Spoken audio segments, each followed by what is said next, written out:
பிரகாஷ் உலகளவில் ட்ரெண்டான கொடூரம். இந்திரனே சந்திரனே என்று புகழப்படுவதை விட தீவெட்டி தலையா கோமுட்டி வாயா என்றெல்லாம் இகழப்பட்டால்தான் சீக்கிரம் போய் ரீச் ஆக முடியும் போலிருக்கிறது. இந்த நெகட்டிவ் ரூட் தரும் இன்பத்தை கடந்த 24 மணி நேரமாக அனுபவித்து வருகிறார் வர்ஜின் பையன் ஜிவி பிரகாஷ்.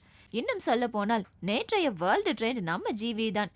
தெரு சண்டையை விட கேவலமாகி போன ட்விட்டர் சண்டையில் ஜிவியின் சட்டையெல்லாம் கிழிந்து வாயெல்லாம் புண்ணாகி போனதுதான் கொடுமை. ஜிவி பிரகாஷை யாரோ ஒரு அஜித் ரசிகர் திட்ட போக அதையெல்லாம் கண்டு கொள்ளாமல் தொழிலை கவனிக்க வேண்டிய ஜிவி திரும்பி அவரை திட்ட ஆரம்பித்தார். பேச்சு வளர்ந்து வளர்ந்து ஒரு கட்டத்தில் அஜித்தை ஆமை என்று இவரை திட்ட வெகுண்டெழுந்தது அஜித்தின் ஆயுதப்படை. அப்புறம் என்ன, பேக்கரிக்குள் புகுந்த எலி சாக்கடைக்குள் விழுந்த மாதிரி ஆகிவிட்டது ஜிவியின் நிலைமை.